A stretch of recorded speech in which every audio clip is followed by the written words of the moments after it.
안녕하십니까. 전 청담정보기술에서 가상화 컨설팅 일을 하고 있는 현영철이라고 합니다. 제가 오늘 토크 IT 컨셉을 좀 잘못 이해했을 수도 있는데 굉장히 좀 블라블라한 얘기들을 좀 준비를 했는데 그런 부분들은 대부분 다 건너뛰고요. 스킵들을 빨리 하고 정작 중요한 고객 사례에 대해서 중점적으로 설명을 하고 질문들을 좀 많이 받을 수 있는 그런 시간을 갖도록 하겠습니다. 아마 이런 환경을 쓰시는 고객분들은 없으실 거라고 생각이 되시고요.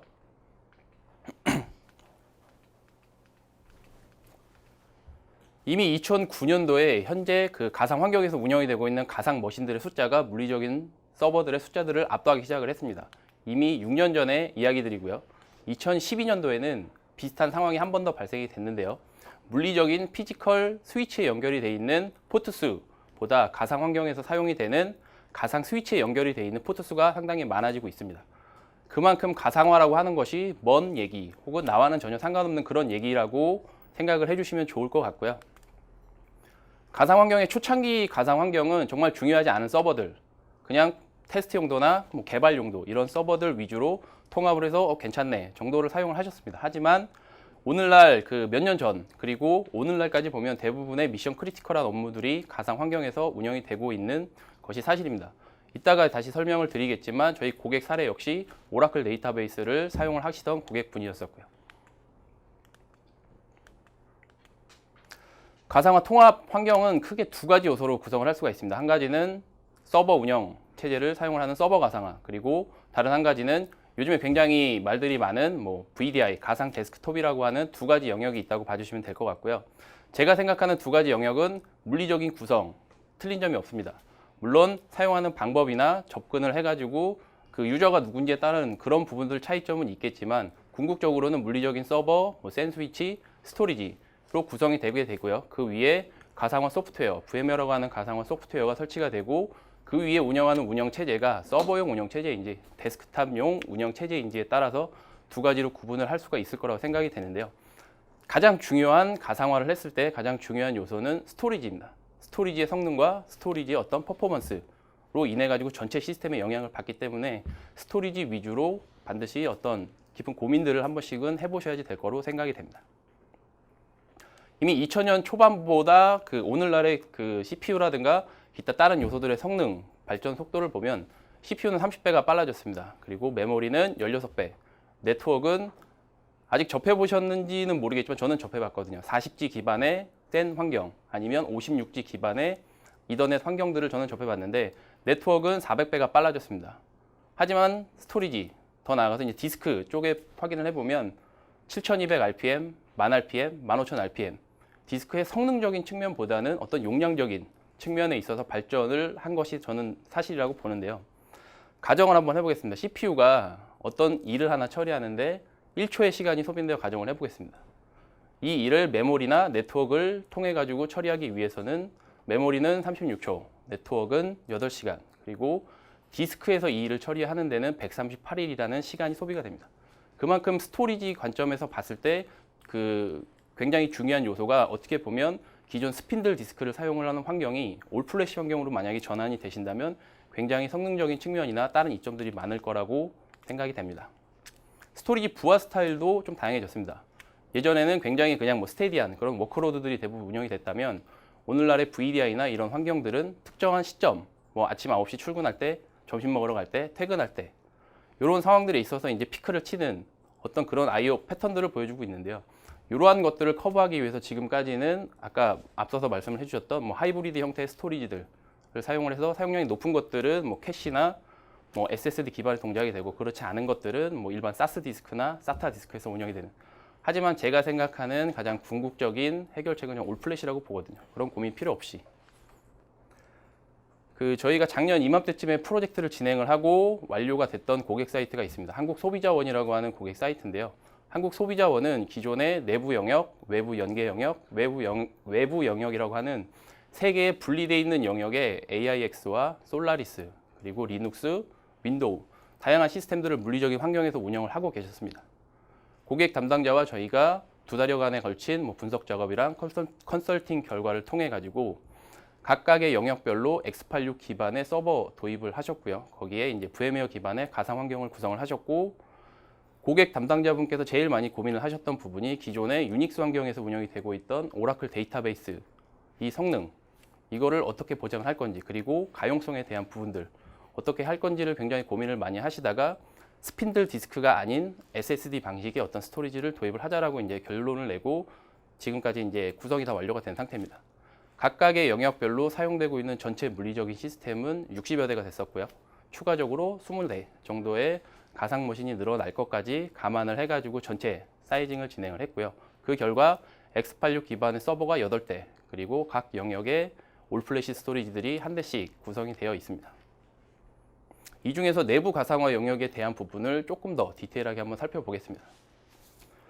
일단 전체 서버는 4개입니다. 그래서 아까 말씀해 주셨던 그 기존의 오라클 데이터베이스에 대한 성능 그 한국 소비자원 같은 경우에는 데이터 사이즈가 굉장히 크지는 않았습니다. 그렇기 때문에 고객 담당자 입장에서도 어떤 IOPS라든가 이런 것들이 아니라 어떤 레이턴시에 굉장히 민감하게 생각을 하셨었고요.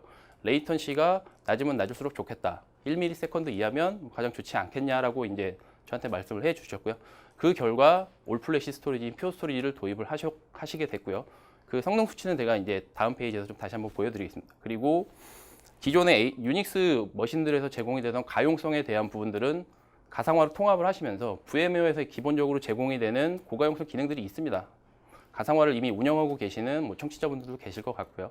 뭐 HA라든가 뭐 FT라고 하는 기능들이 있는데 어떠한 상황에서도 다운타임이 발생이 되면 안 되는 서비스들이 있었습니다. 그러한 서비스들이 그 대국민 그 서비스용인 데이터베이스가 이제 그러한 상황이었었는데요. 그러한 서비스들은 하드웨어 FT라고 하는 기반의 어떤 무정지 서버를 사용을 해서 DB 서버들을 운영을 하셨고요.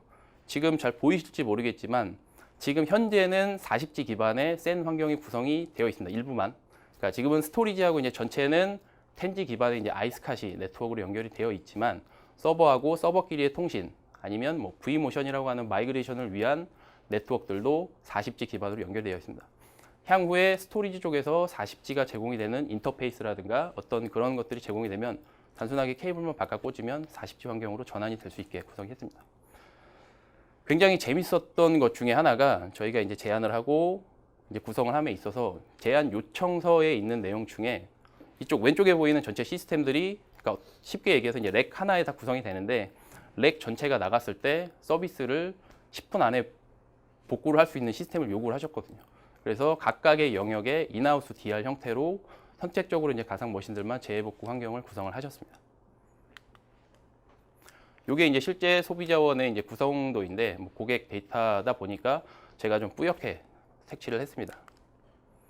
실제 이제 엊그제 저희 엔지니어를 통해 가지고 제가 실제 그 소비자원에서 사용되고 있는 퓨어스토리 관리 화면 내용을 좀 캡처를 해봤습니다. 잘 보이실지 모르겠지만 일단 디스크 레이턴시, 스토리지 레이턴시가 0.26ms를 보여주고 있습니다. 중복 제거율은 4.6대 1를 보여주고 있고요.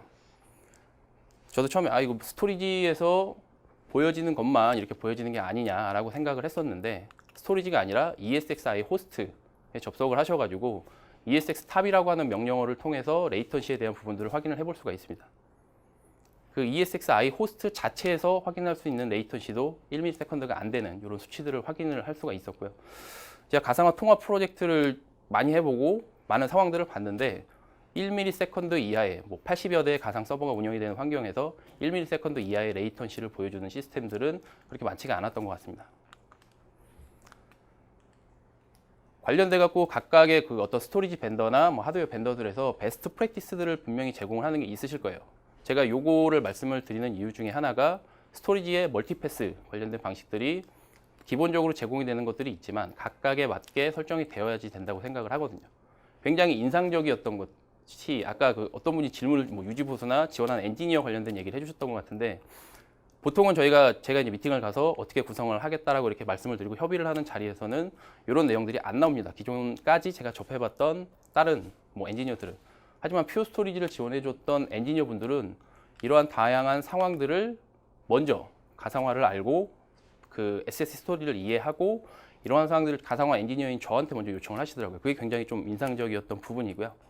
지금 보시는 것처럼 어떻게 보면 기존 가상화 VMware에서 이제 설정돼 있는 어떤 디폴트 설정값들, 스토리지나 디스크의 고급 설정값들은 기존의 일반적이었던 어떤 스핀들 디스크에 맞춰져 있을지도 모릅니다. 그렇기 때문에 올 플래시를 사용하는 환경에서는 반드시 이러한 값들이 최적화된 값으로 설정이 돼야 되는, 그래야지만 방금 앞서 보셨던 그 1ms 이하의 레이턴시나 이런 것들이 그런 목표를 달성할 수 있지 않을까 그렇게 생각이 됩니다. 그 프로젝트가 완료된 이후에 이제 고객 저희 인터뷰를 했는데 피드백이 굉장히 좋습니다. 그 다른 것들 다 제외를 하고 가상화와 퓨어 스토리지의 조합은 최고의 선택이었다라는 이제 그런 피드백을 받을 수가 있었고요. 원하셨던 1ms 이하의 레이턴시, 그리고 기존의 수분 30분 정도가 걸리던 DB 쿼리 작업들이 30초 이내로 줄어드는 이런 직접적인 효과들을 보실 수도 있었습니다. 좀 빠르게 달려온 것 같은데요. 마지막은 제가 직접 경험을 해본 퓨어 스토리지는 어땠는지 설명을 한번 드리고 싶습니다. 무중단 소프트웨어 업그레이드, 무중단 컴포넌트 교체 다 된다고 하세요. 하지만 제가 지금까지 접해본 대부분의 어떤 스토리지나 그런 쪽에서 얘기를 하는 것들은 무중단 소프트웨어 업그레이드가 되지만 권고하는 사항은 전부 다 셧다운을 하고 IO가 없을 때 하는 것이 좋습니다라는 그런 권고 사항들이었었거든요. 근데 퓨어 스토리지 같은 경우에는 제가 직접 업그레이드 작업을 한번 수행을 했는데 아무런 레이턴시 변화라든가 어떤 성능 저하 없이 정말로 되더라고요. 어떻게 보면 당연한 건데 저는 굉장히 인상적이었었거든요. 그런 것들도 있고 가상 환경에 있어서 그 중복 제거는 어떻게 보면 저는 필수인 것 같아요. 그 VDI가 됐던 아니면 서버 가상화가 됐던 동일한 이미지를 그 같이 저장을 하는 스토리지 레벨에서 어떤 중복 제거 기능이 제공이 된다면 굉장히 그 비용적인 면에서나 아니면 어떤 공간적인 면에서 이점들을 누리실 수 있을 것 같고요.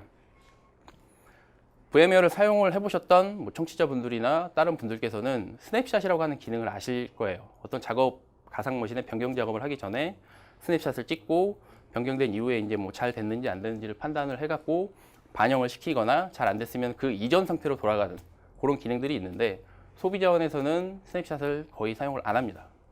왜 그러냐면 이것도 굉장히 접해보지 못했던 그런 상황들인데요. 보통 클론이라고 하는 그 작업이 있습니다. 가상머신 하나를 동일하게 복제를 하는 VMware 기능인데요. 그 클론 작업을 수행하기 위해서는 지금까지의 대부분 제가 경험해봤던 거는 가상 디스크라고 하는 그 사이즈 100기가, 200기가 그런 것들에 따라가지고 굉장히 속도 차이가 많이 났었는데 클론이 디스크 사이즈에 상관없이 5초면 다 완료가 됩니다. 그렇기 때문에 스냅샷을 찍을 거 전부 다 그냥 클론 작업을 수행을 해놓고 다른 작업들을 합니다. 그리고 마지막에 이건 정말 충격적인, 잘 접해보지 못했던 그런 것들인데요. 이런 화면들 아마 보신 적 있으실 거예요. 그 가상머신이나 아니면 물리머신 부팅할 때 밑에 이렇게 이제 진행 스테이터스가 지나가는, 저희가 보통 이제 지렁이라고 얘기를 하는, 저희들끼리 얘기를 하는 그런 것들이 있는데 지렁이가 한 번 지나가기 전에 부팅이 완료가 됩니다. 그러니까 지렁이가 완성되기 전에 이런 상황들이 저는 굉장히 충격적이었거든요. 지금까지 이제 봤던 모든 상황들은 부팅이 오래 걸려요. 부팅이 얼마나 걸려요. 이거 지금 가지고 계신 환경에서 지렁이가 지나가기 전에 부팅이 되는 환경을 만드실 수 있다면 저 좀 알려주시기 바랍니다. 지금은 제가 경험했던 이런 상황들을 저뿐만이 아니라 청취자분들이나 이제 다른 분들이 한 번 더 이렇게 경험을 해보시면 좋지 않을까 그렇게 생각이 됩니다. 여기까지가 제가 준비했던 내용들이고요. 마무리하도록 하겠습니다. 감사합니다. 네. 자, 이제 좀 몇 가지 질의응답 갖도록 하겠죠. 네. 그 아까 이제 서버 가상과 데스크 가상 있지 않습니까? 네. 우리나라 사람이 이런 거 좋아하죠. 그 중에서 어떤 게 더 잘 맞아요? 일단 제 개인적인 판단은 둘 다 적합하긴 하지만 좀 더 나은 거는 VDI가 아닐까 싶습니다. 왜 그러냐면 VDI는 그 하나의 단일 그 데스크탑 OS를 가지고 굉장히 많은 수의 이제 공유를 해서 쓰는 구조이다 보니까 상대적으로 중복 제거율 그리고 아까 그 특정 시간대에 이제 피크가 치는 I/O 패턴들의 대응을 올플래시 스토리지가 좀 더 적합하지 않을까 그렇게 봅니다. 네. 여기 이제 소비자 보험 같은 경우는 네. 이제 U2L 프로젝트도 같이 한 거죠? 네, 기존에 하는데 이런 거 말고 기존에 이미 우리나라에 이제 VDI가 구축된 데가 굉장히 많잖아요. 네. 여기처럼 이제 하려는 데 말고 네. 이미 기존에 구축된 데도 뭔가 이게 올플래시 스토리지가 표 스토리 같은 것이 들어가면 네. 궁합이 잘 맞고 들어가는 데서 뭔가 쉽게 그것이 셋업 같은 건 쉽게 될 수 있다고 보시는지 어떠신지. 실제 여기 사례는 안 넣었는데 네. 지금 이미 그 기존 노후화된 이제 스토리지 교체 프로젝트 진행 완료를 한 사례가 있습니다. 그거 같은 경우에 어차피 VMware에서 이제 무중단 이관이라든가 이런 작업들이 수행이 되기 때문에 단순하게 퓨어 스토리지를 기존 센 스위치에 연결만 하고 볼륨만 할당을 하고 전환을 하는 굉장히 쉽게 전환을 할 수가 있습니다.